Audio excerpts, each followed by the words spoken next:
colonel Assimi Goïta a reçu aujourd'hui le rapport 2021 du bureau du vérificateur général. Il y ressort du rapport 33 missions effectuées. Elles ont concerné les services centraux, les organismes personnalisés, les collectivités territoriales, la politique publique ainsi que la gestion des fonds Covid. Le Premier ministre par intérim, le président du CNT, les membres du gouvernement et l'auditeur général du Rwanda ont pris part à cette cérémonie de remise solennelle. Garibou Pérou.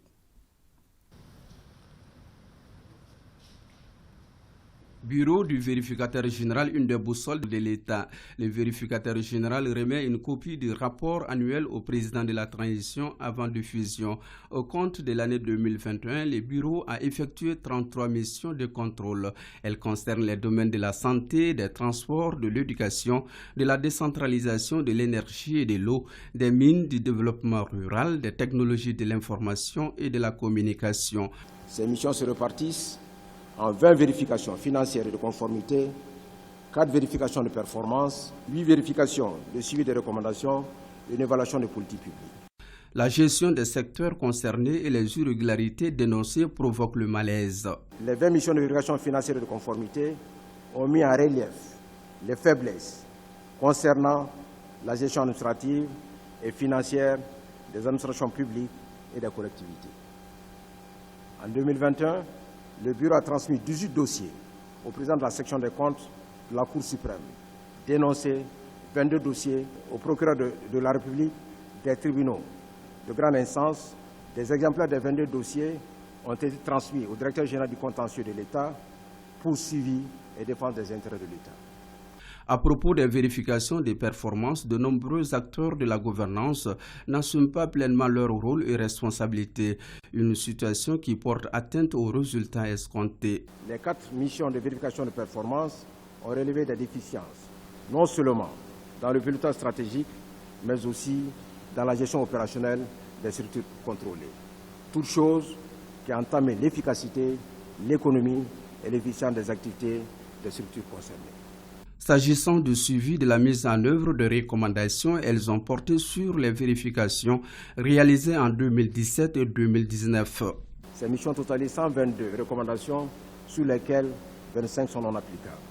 Ainsi, l'évaluation des 97 recommandations applicables ont donné les résultats ci-après. 51 entièrement mises en œuvre, soit 52%, 24 partiellement mises en œuvre, soit 25%, 22 non mises en œuvre, soit 23%. En plus de ces vérifications, le bureau a conduit pour la 2e fois consécutive une évaluation des politiques publiques de la composante 3 du programme de développement socio-sanitaire. À l'analyse, les systèmes de santé semblent mieux répondre aux besoins des femmes et des enfants.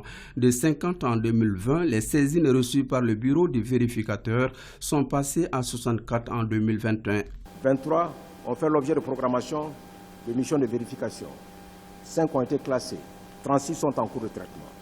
36 saisines en cours de traitement, le vérificateur général et le président de la transition sont en phase dans la lutte contre la corruption. Au regard de l'aspiration du peuple malien à plus de bonnes pratiques et de gestion efficiente au sein de nos structures et services publics, la présente cérémonie constitue un tournant décisif dans les vastes chantiers de la lutte contre la corruption et autres pratiques connexes.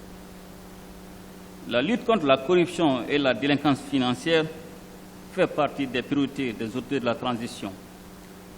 Vous comprendrez alors tout l'intérêt pour moi de recevoir ces rapports et de l'exploiter à souhait pour que des actions décisives puissent être entamées dans le cadre de la lutte contre la corruption et la délinquance économique et financière. Corruption, délinquance économique et financière, pas de place pour l'échec, promet le président de la transition. S'agissant des sanctions administratives et disciplinaires, il convient de noter que ce sont les illégalités administratives qui font l'objet de vérifications, de suivi, de mise en œuvre par le bureau du vérificateur général, et lesquelles doivent être sanctionnées par les autorités habilitées afin d'induire un comportement et des attitudes professionnelles exemplaires au sein des services publics. Cette corrélation entre faute et sanctions est un défi important de notre administration publique. Face au devenir de notre pays, nous ne devons aucunement envisager d'échec. Bien au contraire, car chacun doit faire l'effort d'intégrer ce cheminement salvateur et se conduire avec intégrité lorsqu'il est appelé à la gestion publique. Ce document de 242 pages tire la sonnette d'alarme. Il couvre l'ensemble des orientations du cadre stratégique pour la croissance et la réduction de la pauvreté. C'est le premier niveau d'enquête ainsi ouverte pour les juridictions compétentes en attendant les rapports sectoriels beaucoup plus chiffrés.